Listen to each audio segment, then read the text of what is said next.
you've turned to a friend. KVBC, Las Vegas. Now, Dave Courvoisier, Sue Tripathi, our environment with meteorologist Mike Bradley, and Colin Cowherd on sports. This is News 3 Nightside. Good evening. An undercover investigation by News 3 landed a Las Vegas man in jail on sex charges. 59-year-old Jerry Hertzberg is accused of fondling and soliciting sex from a teenage boy while he worked at a local men's formal wear shop. Dan Munson has been working the story all week and took our cameras undercover to check out some very nasty allegations.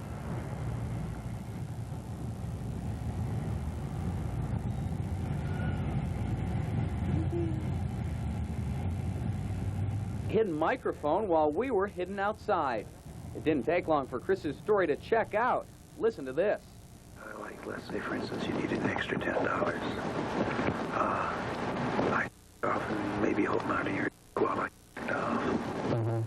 If you needed more than 10, you could reach around and me off. The man propositioning Chris is Jerry Hertzberg, a clerk in the store. You're about to hear Hertzberg make other offers and admissions, including a claim he was having sex with other kids. He always needs an extra $10 here and there. So it's so funny. He'll come in and he'll look at me and say, "Is there anybody in the shop?" And I'll say, "No." He says, "Well, come on, let's go in the back." And he'll come in the back and, oh, maybe if he needs an extra 10 cents, maybe he'll get me off or I'll get him off or something like that. After I heard all this, it was time to ask Jerry some questions. Hi there. Well, hi. How are you? My name's Dan Munson with Channel 3. We've been recording your conversations. Is it common that you'd offer sex for money with young customers that come into the store? Understandably, Jerry wasn't too talkative. But later, when both Chris and his mom were there, Jerry had a change of heart and fessed up. I can't apologize enough. What did you do? Physically nothing. Physically nothing? You talk? We talk. What kind of person are you? I had thought that I was a decent person. I'm pretty sure I should get some psychiatric help. I can't see anymore. You're a bad role model. You're a bad influence. I can't argue with you on that point at all. Obviously, Chris's mom was in no mood for an apology. Neither was Chris. He called the cops and signed the police report that put Jerry in a set of cuffs made of metal. I hope he goes to jail. I hope that he spends some time in jail and serves his rights. Dan Munson, News 3. Hertzberg has been booked on attempted lewdness charges. The district attorney will be looking at the evidence to see if a criminal case should go forward. Now, the name of the store is Jerry's, but it's not named after the gentleman who was arrested. It's named after the owner, whose name also is Jerry. Jerry Hertzberg was immediately fired by store owner Jerry Shapiro this afternoon. Dan talked with Shapiro tonight about the case. He offered his sorrow to Chris Johnson and his family and asked for a chance to tell our viewers he's as shocked as anybody about what happened. I was just totally taken back. It was a shock. This thing has never happened to me in 30 years in business. And apparently Mr. Hertzberg must need psychiatric help. And we in the formal wear industry try our best to guard against any kind of things like this. And I guess we're just going to have to double our efforts. We had no indication that anything like this could ever happen. Shapiro says he'll help the police in their investigation in any way he can. 16 people were injured today, including a 16-year-old boy who was stabbed in the stomach when a Boston music and comedy concert erupted in violence. It all started when police canceled the show before it even began because they were afraid the crowd was getting out of hand, and it sure did. About 20,000 people spilled out into the neighborhood. Many of them began smashing windows, setting fires, and vandalizing stores. At least 18 people were arrested. Another kind of music and musician is getting a negative rap from much of the country. Rapper Ice-T is embroiled in controversy for lyrics in his latest song. He is being blasted by community leaders for the song Cop Killer. Today, rap artist Ice-T addressed a new music seminar in New York, and he was in a defiant mood about the police. A cop cannot walk up to a man on the street and feel that he is so powerful that you would not retaliate, especially if he's wrong. You know, them. Who the for the police? They're nobody but public servants.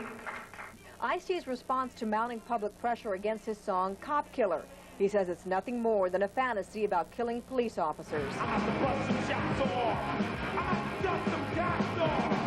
I don't want somebody going out listening to these lyrics and deciding they're going to dust a cop. The record itself is not a call for anybody to kill anybody. Nevertheless, a growing number of police and public officials across the country are calling for action against Ice-T and Time Warner, the company that markets his music. The governor of Alabama urged record stores to stop selling Ice-T's albums. I think it's time for people all across this country to say enough is enough. This record store in Atlanta yanked Ice-T's album off the shelves. Another chain has ordered its record stores in 19 states to do the same. The police in New York are even urging people to boycott the new Batman movie because it's a Time Warner production. Some African-American leaders are speaking out about Ice-T's song. And I've checked this brother's tape out. If you're talking about going out and dusting off cops, that's wrong, and I condemn that. There is no question that Ice-T's music is provocative. He says it's the result of growing up on the mean streets of Los Angeles. The head of a national organization of black police officials says he was shocked by the lyrics in Ice-T's song, I would like to find out what would motivate people to do that. I think this country should do that. Police in Texas were the first ones to call for a boycott of Ice-T and Time Warner last week. The effect? Sales of his album have tripled in Houston and doubled in 3 other cities. Metro Police arrested a suspect in an attempted murder tonight. Happened at the Atomic Liquor Store in the 900 block of Fremont around 6:15 this evening. The stabbing victim is being treated in the hospital right now. Metro also reports a drive-by shooting tonight in the 900 block of Bridgewater and a family dispute involving a gun in the 6200 block of Tropicana. Another person involved in a domestic fight was arrested tonight in the 1900 block of Farrell. So lots of family beefs tonight. Loud music calls, some juvenile disturbances. Henderson arrested a teenager wanted for jumping parole in Arizona. Almost no DUI arrests tonight, though, and only fires to report were in dumpsters, 1 vehicle fire. The fire department reports even the emergency medical calls were down tonight. You may remember her from the TV show Different Strokes or from her 1991 arrest for robbing a Las Vegas video store.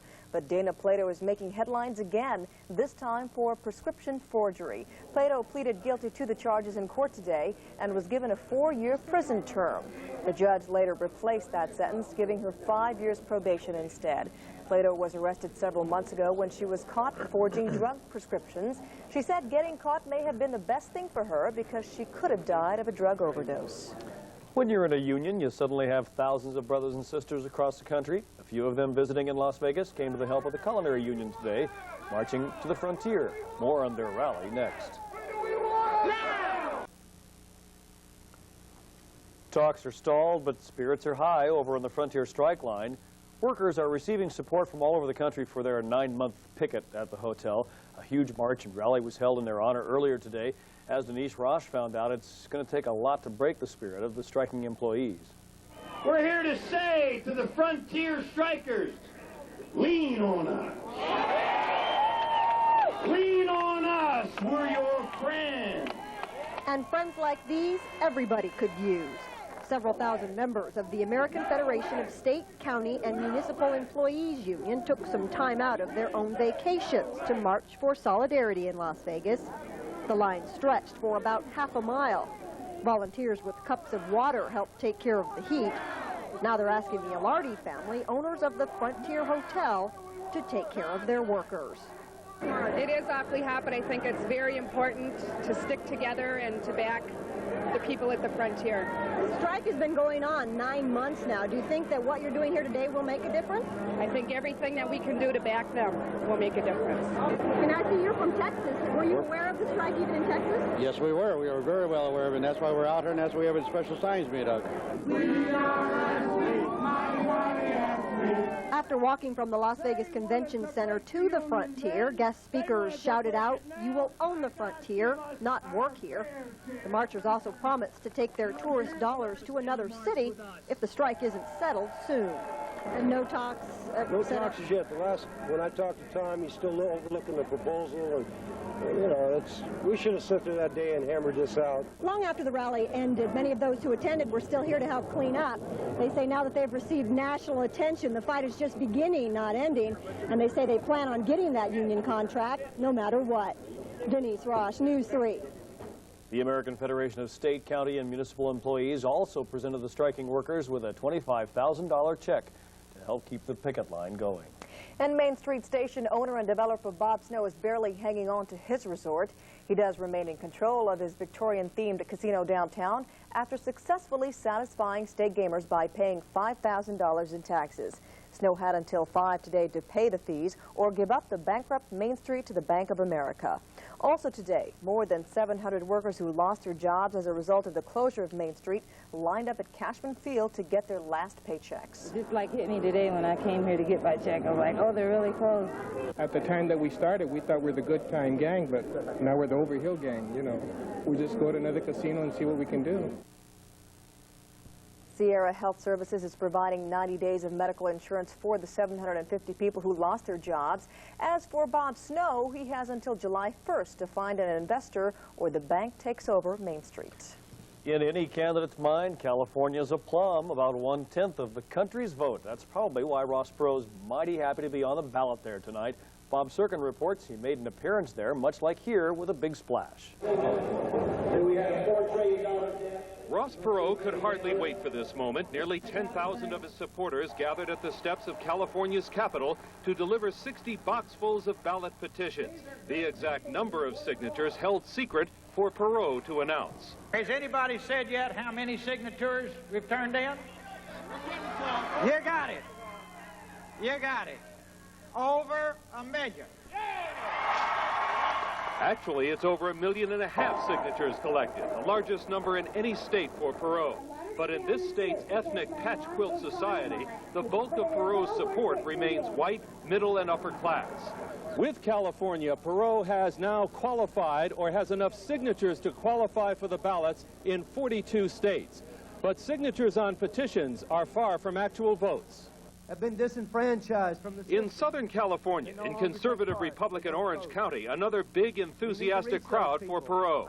Here, deep in Bush country, the polls confirm Perot has the president on the ropes. When Orange County specifically popped up on the screen, everybody said, no, that's Reagan country. Now, you have sent the two parties a message. You in California have changed politics in this country, I hope, permanently. Also changed, perhaps only temporarily, the conventional relationship between the candidate and the press. Perot going to extreme lengths, holding secret meetings, speeding off, ordering security guards to manhandle cameramen. All this to avoid reporters and questions about Perot's personal and political issues. These are laws. I'll be glad to discuss all that with you when we have time. I got to go to Orange County. At what point do you plan on starting to address Not once during his 2-day swing has Perot held a news conference or answered a substantive question. Overall, Perot spent much of his time mingling with supporters in the crowd today, leaving less time for reporters and their questions. And here in Las Vegas, a terrible accident nearly 50 years ago left him scarred and disfigured, but that's not stopping Charles Woods from taking a shot at the U.S. Senate. Today, he talked about being a candidate for the Democratic nomination, challenging incumbent Harry Reid. Lower interest rates, more jobs, and decreasing foreign aid are part of Woods' platform. He thinks people will vote for him because they're dissatisfied with government. Just this morning's Reno paper, they taken a poll, Time, Life, CNN, I believe, if I remember correctly, and it said 84% of the people of the United States were dissatisfied with the way things were going. 84%. All right. Now, who do people blame for that? They blame correctly their elected officials, be it senators, representatives. The accident that left Woods so scarred was the 1944 explosion of his 4-engine bomber. He was the only survivor. Well, we're on a roll around here, one beautiful day after another, it seems, but how long can it continue? The answer from Mike Bradley in a moment. I can feel the hotter temperatures getting closer. Yeah, it's going to feel like a heat wave this weekend because it's been much cooler than normal, cool, although yeah. It's going to be just about normal for the weekend. About 100, so... Right around 100, pretty close. Let's go outside, take a look at what's happening at 11 o'clock tonight under clear skies. Temperature 98 degrees. Pressure, I think that's incorrect. I don't think it's 98 out there. Pressure is 29.83, humidity 9%, wind southwest at 8, and air quality in the moderate category. Let's go on to our high of 98. Morning low 66, record high 115, set back in 1940. and our record low of 49 degrees was set in 1939. Let's go to the last weather system of the season and watch it rotate. Summer just a couple of days away. There's that moist, unstable air moving across northwestern Nevada. Rain, gusty winds, some pretty good-sized hail around Reno this afternoon for the second day in a row. About a half-inch of rain fell in just a half hour south of Winnemucca. Now, as that low pushes across the state over the next 48 hours or so, it's going to continue to touch off afternoon thunderstorms. Look for some clearing in Reno, I think, probably by Saturday as the bad weather moves east into Utah. We'll be under a dry southwesterly flow. We might get a few added clouds, maybe an increase in southerly winds, but generally the northern and central portions of the state are going to get the most out of it, those spotty thunderstorms mixed with some blustery winds. Lots of wet conditions across the Ohio Valley as a trailing cold front from that big low that brought the severe weather to the Midwest this past week continues to drip on down to the east. Some pretty good rainfall amounts today. Over 2 inches reported in Cincinnati, Cleveland, Indianapolis, Louisville, close to 5 inches in Lexington, Kentucky, along with winds that got up to about 75 miles an hour. Not much movement in that frontal system tonight. We've got showers drifting down from Cleveland all the way down to Cincinnati. Ahead of it, some spotty thunderstorms, too, across the south and also mixed in West Texas, parts of Oklahoma, and the upper Midwest. Some very strong thunderstorm cells in South Dakota. Checking tomorrow's forecast, that low is going to drop. Not too intense, maybe a few thunderstorms along a frontal system in the Midwest. The heaviest moisture is going to be once again along the East Coast from New England all the way down the eastern seaboard, and also some pretty good afternoon thunderstorms down in Florida as well. Highs tomorrow in the upper 80s for Salt Lake and Boise, about 105 in Phoenix, and that'll hold up for the weekend as well. Upper 70s in L.A., 68 San Francisco, around 80 degrees in Seattle, and they could get some showers before the weekend's up as well. Temperatures pretty close to 70 degrees around the Great Lakes. Near 80, New York City, 83 in the nation's capital, and upper 80s to low 90s, 97 in Dallas, Texas tomorrow. 80 for Reno, 84 Tonopah, 91 Pahrump, and low 100s around the Colorado down in Laughlin. Tonight, fair skies, light winds, and lows 65 to 70 degrees. For tomorrow, mostly sunny skies are expected. Winds southwest 10 to 25, and highs right around 100. Lots of sunshine at the lakes. Wind south 10 to 25, and a high of 102 up from Mount Charleston. Highs in the upper 70s, and wind southwest about 10 to 20. There's your 5-day forecast getting us through right on through the first of next week. A few afternoons, scattered thunderstorms possible Monday and Tuesday. For the weekend, it should be nice. Again, some high clouds, lots of sun, a little breeze in the afternoon to keep things from getting too hot, and highs right around 100, which are seasonal norms. Sounds like Mount Charleston's the place to be. Yeah, it's going to be nice up there this weekend. Yeah, no question. But the lake's going to be nice, too. Water temp's about 78, and we'll watch out for the sun. It's going to be a little intense compared to the balmy temperatures we've had this week. It's been mild. Thanks, Mike. Good Friday. In sports, a new style of putting at Pebble Beach. A former Rebel gets a royal invitation, and a possible undercard matchup for Holmes Holyfield. Stay tuned.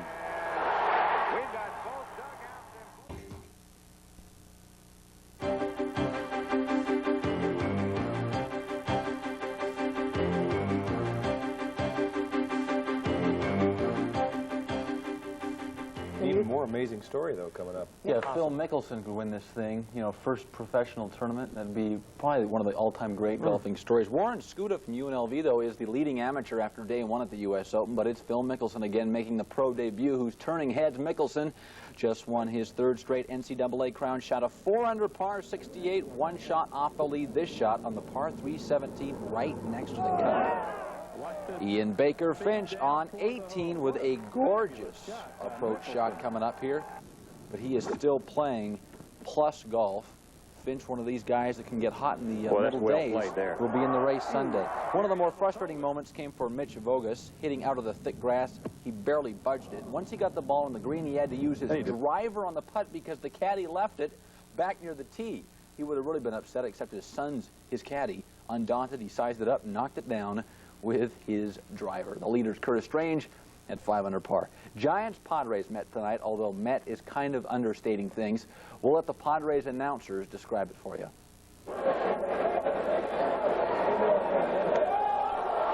And here we go, McGriff hitting, and we've got both dugouts and both bullpens.